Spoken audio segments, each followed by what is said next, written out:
Let's mic history को जानो।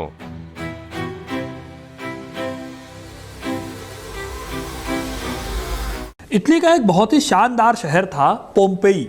79 ईस्वी में एक दिन अचानक आसमान काला पड़ गया।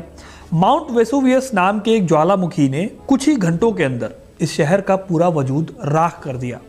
रातों रात ये शहर खौलते हुए लावे के नीचे हमेशा के लिए दफन हो गया। इसके करीब 1900 साल बाद साल 1938 में कुछ आर्कियोलॉजिस्ट ने इस शहर की खुदाई की। राख की मोटी परतों के नीचे एक घर के खंडहर में उन्हें एक लकड़ी का संदूक मिला। उस संदूक में उन्हें जो मिला उसने पूरी दुनिया के इतिहासकारों को चौंका दिया। इटली की उस राख में एक हाथी दांत की बेहद खूबसूरत मूर्ति दफन थी। ये मूर्ति भारतीय देवी की थी जिसे आज दुनिया पोम्पेई लक्ष्मी के नाम से जानती है। एक भारतीय मूर्ति का पहली सदी में रोम के सेंटर तक पहुंच जाना कोई इत्तेफाक नहीं था। यह एक महान भारतीय साम्राज्य की ताकत, उनके बिछाए गए ट्रेड जालों और उनकी ग्लोबल पहुंच का सबसे पुख्ता सबूत था। एक ऐसा एम्पायर जिसने शायद पहली बार दक्कन के पठार को एक राजनीतिक और आर्थिक महाशक्ति में बदल दिया था। यह कहानी सातवाहन एम्पायर की है। ये कहानी है इस फैक्ट की कि कैसे समुद्र के अनजान रास्तों, पहाड़ियों पर बने टोल टैक्स प्लाजा और इंटरनेशनल ट्रेड ने भारत के पहले ट्रेड लॉर्ड्स को जन्म दिया और इतना ताकतवर बनाया कि रोमन साम्राज्य का सबसे बड़ा इतिहासकार प्लिनी द एल्डर लिखता है कि रोम का खजाना खाली हो रहा है।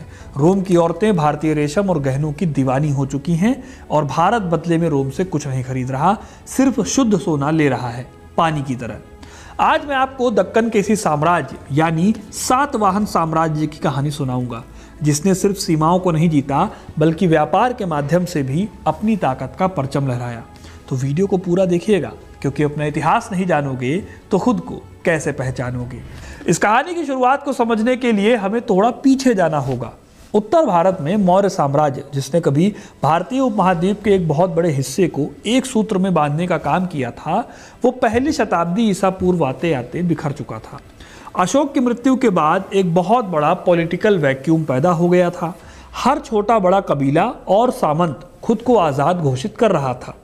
सत्ता का केंद्र, जो सदियों से गंगा के मैदानों में था, अब पहली बार विंध्य पर्वत को पार करके दक्षिण भारत की ओर खिसक रहा था। इसी उथल पुथल के बीच लगभग दूसरी से पहली शताब्दी ईसा पूर्व के आसपास सिमुक नाम के एक शासक ने सातवाहन वंश की नींव रखी। यह दक्कन में पहला बड़ा एम्पायर बनने वाला था। लेकिन दक्कन और उत्तर भारत की ज्योग्राफी में अंतर था। दक्कन में गंगा और यमुना जैसी नदियों द्वारा तैयार किए गए बहुत बड़े बड़े मैदान नहीं थे। यहाँ पर कठोर सह्याद्री की पहाड़ियाँ थी और पथरीली जमीन थी। यानी कि उस तरह से अर्थव्यवस्था नहीं हो सकती थी दक्षिण भारत में जिस तरह से उत्तर भारत में होती थी। सातवाहनों को बहुत जल्दी समझ आ गया कि उनको रूल करने के लिए उन रास्तों को कंट्रोल करना होगा जहाँ से सिर्फ लोग नहीं बल्कि पैसा भी फ्लो करता है। अब ये रास्ते कौन से थे और पैसा कहाँ से आ रहा था? इस सवाल का जवाब भूमध्य सागर के पार छिपा हुआ था। 30 ईसा पूर्व में रोमन साम्राज्य ने इजिप्ट पर कब्जा कर लिया था। इस एक जियोपॉलिटिकल इवेंट ने उस दौर को बहुत प्रभावित किया, क्योंकि अब रोम के पास लाल सागर के रास्ते भारत तक पहुंचने का एक सीधा रास्ता खुल गया था। इस दौर तक आते आते रोमन नाविकों ने मॉनसून की हवाओं का जो रहस्य है उसको डिकोड कर लिया था। अब उनके जहाज महीनों की बजाय हफ्तों में भारत के वेस्टर्न कोस्ट तक पहुंच सकते थे। रोमन एम्पायर में भारत की चीज़ों को लेकर काफ़ी ज़्यादा इंटरेस्ट और डिमांड थी। उन्हें यहाँ का हाथी दांत, मलमल और सूती कपड़े, बेशकीमती पत्थर और सबसे ज़्यादा बढ़ के मसाले चाहिए थे। रोमन किताब पेरिप्लस ऑफ द एरिथ्रियन सी के दस्तावेज बताते हैं कि भारत के पश्चिमी तट के बंदरगाह जैसे भड़ौच, कल्याण और सुपारा ट्रेड के बहुत बड़े इंटरनेशनल सेंटर बन चुके थे। इन बंदरगाहों पर हर दिन दुनिया भर के जहाज लंगर डाल रहे थे। लेकिन सातवाहन राजा सिर्फ बंदरगाहों पर बैठकर टैक्स नहीं वसूल रहे थे। उनका मास्टर प्लान पहाड़ों के बीच में छिपा था। कल्याण बंदरगाह से आने वाला माल जब भारत के अंदरूनी इलाकों या राजधानी प्रतिष्ठान, जिसे आज पैठन भी कहते हैं, जब ये उसकी तरफ जाता था तो उसे वेस्टर्न घाट के संकरे और दुर्गम दर्रों से होकर गुजरना होता था। इन्हीं में से एक था नाणे घाट। सातवाहनों ने नाणे घाट चौक पॉइंट पर अपना स्ट्रिक्ट कंट्रोल जमा लिया। नाणे घाट को आप प्राचीन भारत का सबसे बड़ा टोल प्लाजा भी समझ सकते हैं। पहाड़ों के बीच मौजूद इस दर्रे से गुजरने वाले हर ट्रेडर, हर बैलगाड़ी और हर खच्चर को टैक्स चुकाना पड़ता था। अगर आप आज भी नाड़े घाट की गुफाओं में जाएं तो आपको पत्थर के बड़े बड़े घड़े जमीन में खुदे हुए मिलेंगे। कहानियां कहती हैं कि ये वो घड़े हैं जिनमें उस दौर के व्यापारी अपना टोल टैक्स यानी सिक्के देते थे। इस एक दर्रे से बहने वाले पैसे ने सातवाहन एम्पायर को बेहिसाब अमीर बनाया। लेकिन साम्राज्य सिर्फ पैसे से नहीं चलते, उन्हें स्टेबिलिटी और लेजिटिमेसी दोनों की जरूरत होती है। सातवाहनों में इस स्थिरता और लेजिटिमेसी को बनाने का काम किया सातवाहन राजा शातकर्णी प्रथम ने और इसके साथ उनकी दूरदर्शी पत्नी रानी नागनिका ने। सातवाहनों की स्ट्रेटजी केवल तलवार के दम पर जंग जीतने की नहीं थी। वो जानते थे कि दक्कन के लोकल कबीले और महारथी यानी दक्कन की वॉरियर फैमिलीज बहुत ताकतवर है। उन्हें हराने की बजाय सातवाहनों ने उनके साथ मैरिज अलायंस बनाए और एम्पायर को और भी ज़्यादा मजबूत बना दिया। रानी नागनिका खुद एक बहुत शक्तिशाली महारथी परिवार से आती थी। शातकर्णी प्रथम के साथ उनका विवाह दक्कन की राजनीति का मास्टर स्ट्रोक माना जा सकता है। कई इतिहासकार मानते हैं कि सातवाहन एम्पायर एक मैट्रियार्कल ढांचा था, लेकिन अगर हम और थोड़ा गहराई से देखें तो सच थोड़ा सा अलग नजर आता है। बाकी एम्पायर्स की तरह ये एम्पायर भी आज के हिसाब से कोई फेमिनिस्ट यूटोपिया नहीं था। असल में इस एम्पायर में महिलाओं की ताकत एक बेहद सोची समझी कूटनीतिक रणनीति थी। एक ऐसे एंशिएंट समाज में जहां राजा ज़्यादातर शादियां पॉलिटिकल वजहों से करते थे, उसमें माताओं के गोत्र का नाम लगाना, जैसे एग्जाम्पल के लिए गौतमी पुत्र या वासिष्ठी पुत्र, ये एक पहचान पत्र की तरह काम करता था। इससे ये क्लियर हो जाता था कि राजा को किस खास महारथी या ताकतवर मायके का मिलिट्री सपोर्ट मिला हुआ है। ध्यान से देखा जाए तो यह महिला सशक्तिकरण से ज़्यादा सत्ता के विकेंद्रीकरण और एक कॉम्प्लेक्स पॉलिटिकल कोलिशन को बनाए रखने का टूल था। फिर भी इन बातों से अलग सातवाहन एम्पायर में रानियों का रुतबा नॉर्थ इंडिया के उस दौर के एम्पायर्स के मुकाबले कहीं ज़्यादा था। रानी नागनिका मोस्ट प्रोबेबली भारत के इतिहास की पहली रानी थी जिनके नाम और मुहर के सिक्के ढाले गए। जब शातकर्णी प्रथम की मृत्यु हुई तो उन्होंने साम्राज्य की बागडोर एक रीजेंट या संरक्षक के तौर पर अपने हाथों में ली और अश्वमेध जैसे बड़े यज्ञों को लीड किया। एक तरह से ये दक्कन का गोल्डन पीरियड भी था। रोमन ट्रेड से आ रहे सोने और चांदी ने सातवाहन खजाने को भर दिया था। सातवाहनों का यह ट्रेड इतना एक तरफा और मुनाफे वाला था कि यह रोमन एम्पायर के लिए एक नेशनल क्राइसिस जैसा भी था। रोमन इतिहासकार और स्कॉलर प्लिनी द एल्डर बाकायदा रोते हुए इस बात पर दुख जताते हैं। उन्होंने लिखा है कि रोम की औरतें भारतीय रेशम और आभूषणों की इतनी दीवानी हो चुकी हैं कि रोम का खजाना खाली हो रहा है। असल में भारत रोम से कोई सामान नहीं खरीद रहा था, बदले में रोम का शुद्ध सोना पानी की तरह बहकर दक्कन के खजाने में जमा हो रहा था। दोस्तों, इतिहास का एक क्रूर नियम है, बेहिसाब दौलत और समृद्धि अक्सर अपने साथ विनाश के बीज लेकर आती है। सातवाहनों की इस तरक्की के साथ भी कुछ ऐसा ही हुआ। विदेशी हमलावरों की नज़र जल्दी ही सातवाहनों की चमकती हुई तिजोरी और समृद्धि पर पड़ी। सिंध के रास्ते उत्तर पश्चिम भारत से जिन शकों ने भारत पर हमला किया, वो पहली सदी के आखिर तक आते आते दक्कन की ओर बढ़ने लगे। मध्य एशिया से आए हुए ये कबीले अभी तक भारतीय उपमहाद्वीप में अपनी जड़ें जमा चुके थे। शकों का सबसे क्रूर, सबसे चालाक और महत्वाकांक्षी शासक था नहपान। नहपान जानता था कि सातवाहनों जैसी सत्ता को जंग के मैदान में हराना लगभग इम्पॉसिबल है। इसीलिए उसने सीधी जंग लड़ने की बजाय सातवाहन इकोनॉमी की रीढ़ पर वार किया। नहपान की सेनाओं ने भड़ौच, कल्याण और सोपारा जैसे भारत के बहुत ही इंपॉर्टेंट और कमाऊ बंदरगाहों पर एक झटके में कब्जा कर लिया। ये देखने में आपको लगेगा कि बस कुछ शहर थे, लेकिन ये अपने आप में एक बहुत बड़ी आर्थिक नाकेबंदी थी। रोम से आने वाले जहाज जो कल तक सातवाहन बंदरगाहों पर सोना उतारते थे, अब वो नहपान के एरियाज में लंगर डालने लगे। रातों रात सातवाहनों की आमदनी का सबसे बड़ा सोर्स कट गया। अब देखिए, जब पैसे आने बंद होते हैं तो वफादारी भी अपने रंग बदलने लगती है। सातवाहनों के अपने जागीरदार और लोकल सामंत, जिन्हें महाभोज कहा जाता था, वो पाला बदलकर नहपान के खेमे में जाने लगे। हालात इतने बदतर हो चुके थे, इसका सबूत हमें आज ज़मीन के नीचे दबे सिक्कों से मिलता है। ऑक्सफोर्ड यूनिवर्सिटी के न्यूमिस्मेटिस्ट शैलेंद्र भंडारे की रिसर्च बताती है कि उस दौर में सातवाहन चिन्हों वाले सिक्कों को पिघलाकर या उनके ऊपर नहपान के राज चिन्ह उकेरे जाने लगे थे। एंशिएंट वर्ल्ड में किसी राजा के सिक्के पर अपना नाम गुदवा देना एक बहुत बड़ा साइकोलॉजिकल वॉरफेयर जैसा होता था। ये एक एम्पायर के अपने ही घर में बेदखल होने की कहानी होती थी। ट्रेड रास्ते कट गए थे, जिससे सातवाहन सिकुड़कर सिर्फ गोदावरी नदी के बेसिन तक सीमित रह गए। उनका पूरा पॉलिटिकल स्ट्रक्चर ढहने की कगार पर था। ऐसा लगने लगा कि दक्कन का पहला महान साम्राज्य अब इतिहास के पन्नों में हमेशा के लिए दफन हो जाएगा। लेकिन तभी एक ऐसे आदमी ने सातवाहनों की सत्ता संभाली जिसने इतिहास के इस नैरेटिव को पलट कर रख दिया। इनका नाम था गौतमी पुत्र शातकर्णी। शातकर्णी जब राजा बने तब खजाना पूरी तरह से खाली हो चुका था। पुराने ज़्यादातर सामान धोखा दे चुके थे और उनका सबसे बड़ा दुश्मन नहपान एक बहुत बड़ी प्रोफेशनल आर्मी का मालिक बन गया था। लेकिन गौतमी पुत्र ने नहपान को बुरी तरीके से हरा दिया। उनकी इस जीत को लेकर जैन और दक्कनी लोक कथाओं में एक बहुत ही मशहूर किंवदंती चलती है।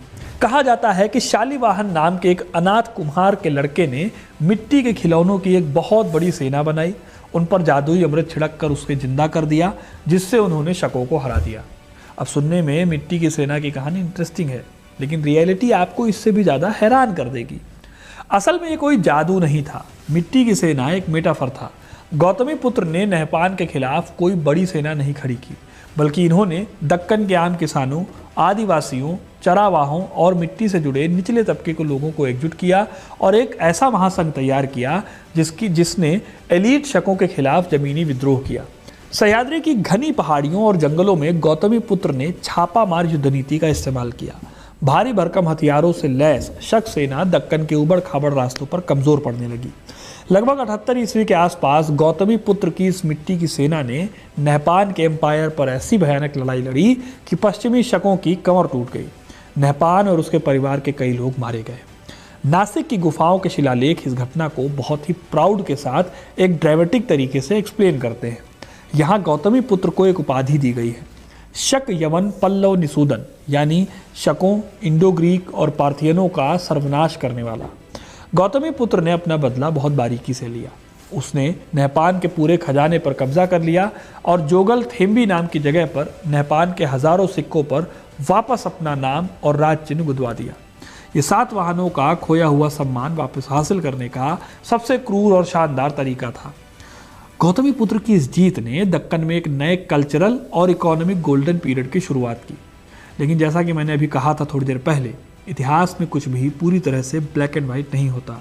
हम अक्सर इतिहास को एक हीरो के जीतने पर ख़त्म करना चाहते हैं, लेकिन असल ज़िंदगी में जियोपॉलिटिक्स कभी ख़त्म नहीं होती। सत्ता का जो बैलेंस है वो कभी भी परमानेंट नहीं होता और जीत का जो जश्न है वो अक्सर बहुत छोटे टाइम के लिए होता है। गौतमी पुत्र के आखिरी दिनों में सातवाहन एम्पायर में कई ऐसी बातें हुई जो अपने आप में मिस्ट्री हैं। जैसे कि नासिक की गुफा संख्या 3 में एक प्रसिद्ध शिलालेख है। ये शिलालेख गौतमी पुत्र की असीम महानता का बखान करता है। असल में माना जाता है कि ये शिलालेख उनके जीवित रहते नहीं, बल्कि उनकी माँ गौतमी बलश्री द्वारा लिखवाया गया। इसमें बलश्री को जीव सुता यानी जीवित बेटे वाली माँ कहा गया है। अब यहाँ पर एक डार्क थ्योरी सामने आती है। इतिहासकार डीसी सरकार का मानना है कि ये शिलालेख शायद उस दौर में लिखवाया गया जब गौतमी पुत्र किसी बहुत गंभीर बीमारी से जूझ रहे थे या मृत्युशैया पर थे। साम्राज्य को असल मायनों में उस वक्त उनकी बूढ़ी माँ और उनके बेटे पुलुमावी द्वारा पीछे से रूल किया जा रहा था। इस कमजोरी को छिपाने और विरोधियों को डराने के लिए ही शायद ये एग्जेजरेटेड शिलालेख लिखवाया गया। हालांकि वीवी मिराशी जैसे दूसरे इतिहासकार इस डार्क थ्योरी को रिजेक्ट करते हैं और मानते हैं कि यह महज एक सम्मान सूचक शब्द था। अब सच क्या है? ये शायद उन गुफाओं के पत्थरों में हमेशा के लिए दफन है। लेकिन गौतमी पुत्र की मृत्यु के बाद एक बड़े पैमाने पर सातवाहन एम्पायर में बदलाव आया। जिस तरह से गौतमी पुत्र ने नहपान को हराया था, उससे लगा कि सातवाहनों को अब कोई नहीं हरा पाएगा। लेकिन इतिहास इससे थोड़ा अलग दिखता है। सातवाहनों में गौतमी पुत्र के बाद उनके बेटे वाशिष्ठी पुत्र पुलमावी राजा बने, तो उधर क्षत्रपों में नए राजा बने रुद्रदामन प्रथम। ये शायद प्राचीन भारत के सबसे बड़े मिलिट्री स्ट्रेटजिस्ट थे। रुद्रदामन ने वाशिष्ठी पुत्र पुलमावी को 2 बार करारी शिकस्त दी। रुद्रदामन की जीत ने सातवाहन एम्पायर को फिर से घुटनों पर ला दिया। ऐसा लगा कि अब सातवाहनों का अंत हो जाएगा, लेकिन रुद्रदामन ने असल में ऐसा नहीं किया। रुद्रदामन ने पुलमावी को हराया जरूर, लेकिन सातवाहन एम्पायर को बर्बाद नहीं किया। अब यहाँ बड़ा सवाल है कि रुद्रदामन ने सातवाहनों को जड़ से खत्म क्यों नहीं किया? असल में कोई दया नहीं, बल्कि एक गहरी डिप्लोमेसी थी। रुद्रदामन जानते थे कि दक्कन की बहुत मुश्किल ज्योग्राफी पर सीधे रूल करना बहुत मुश्किल है। उसने अपनी बेटी का विवाह पुलुमावी के भाई वाशिष्ठी शिवश्री सातकर्णी से करके 7 वाहनों को एक अपमानजनक शांति और वैवाहिक जाल में बांध दिया। ये कोई बराबरी का समझौता नहीं, बल्कि 7 वाहनों का एक जूनियर पार्टनर जैसा बन जाना था। पश्चिमी तट के बड़े बंदरगाह अब शकों के कंट्रोल में थे। इससे 7 वाहनों की अर्थव्यवस्था का दम घुटने लगा। इसी आर्थिक नाकेबंदी और मिलिट्री हार ने उन्हें अपनी पूरी रणनीति बदलने पर मजबूर किया। उन्होंने वेस्टर्न घाटों के इलाकों को छोड़कर ईस्टर्न कोस्ट की तरफ यानी कृष्णा गोदावरी डेल्टा की ओर मुड़ना शुरू किया। 7 वाहनों ने धान्य कटक यानी अमरावती को नया सेंटर बनाया। वेस्टर्न कोस्ट का जो पैसा कभी युद्ध के घोड़ों और किलों पर खर्च होता था, अब वो अमरावती के बड़े बड़े बौद्ध स्तूपों और कला में लगने लगा। अमरावती के भव्य स्तूप, जिन्हें बुनकरों और व्यापारियों के गिल्ड्स ने अपने चंदे से बनवाया, ये इस बात का पुख्ता सबूत थे कि पैसा अब राजा के महल से निकलकर लोकल ट्रेडर्स के हाथों में जा चुका था। लेकिन दोस्तों, यही समृद्धि इनके पतन का भी संकेत थी। जब धन और ताकत का डिसेंट्रलाइजेशन हुआ तो राजा की सेंट्रल सत्ता कमजोर पड़ गई। 3री शताब्दी की शुरुआत आते आते सातवाहनों के अपने ही पुराने वफादार सामंत जैसे इक्ष्वाकु और आभीर खुद को आज़ाद घोषित करने लगे। दक्कन का ये पहला महासाम्राज्य किसी बाहरी हमले से नहीं बल्कि आंतरिक टुकड़ों में बंटने और सत्ता के छोटे छोटे केंद्रों के उदय की वजह से धीरे धीरे इतिहास के धुएं में ओझल हो गया। कुल मिलाकर दोस्तों, सातवाहन एम्पायर का अंत किसी बाहरी आक्रमण से नहीं बल्कि घर के भीतर से हुआ। उनके अपने सामंत जैसे कृष्णा घाटी के इक्ष्वाकु और महाराष्ट्र के आभीर सातवाहन राजाओं की कमजोरी भांप गए और उन्होंने खुद को स्वतंत्र घोषित कर दिया। सातवाहनों का बहुत बड़ा वजूद रातों रात छोटे छोटे रीजनल राज्यों के टुकड़ों में बिखर गया। तो आखिर में सातवाहनों का सच क्या है? ये कहानी सिर्फ एक राजवंश की हार या जीत नहीं बल्कि उस विजन की भी है जिसने पहली बार उत्तर और दक्षिण भारत के बीच एक मजबूत कल्चरल और इकोनॉमिक सेतु बनाया। दक्कन के इन पहले ट्रेड लॉर्ड्स ने दुनिया को दिखा दिया कि असली ताकत सिर्फ तलवार की धार में नहीं बल्कि उन बंदरगाहों की गहमा गहमी और व्यापार की उन नसों में बहती है जहां से विचार और सामान गुजरते हैं। भले उनका साम्राज्य नक्शे से मिट गया, लेकिन उनके द्वारा बिछाया गया व्यापारिक जाल और अमरावती की कालजयी कला आज भी भारतीय इतिहास की नींव में जिंदा है। इतिहास को सिर्फ राजाओं की वंशावली से मत देखिए, उसे उन सिक्कों की खनक और व्यापारिक रास्तों की धूल में देखिए जिन्होंने भारत को एक ग्लोबल पहचान दी। तो दोस्तों, ये थी कहानी सातवाहन एम्पायर की। आपको ये कहानी कैसी लगी कमेंट करके ज़रूर बताइए। वीडियो को लाइक और शेयर करना ना भूलें और इस इंटरेस्टिंग कहानियों के लिए, इतिहास से जुड़े रहने के लिए हिस्ट्री कनेक्ट को सब्सक्राइब जरूर करें। धन्यवाद।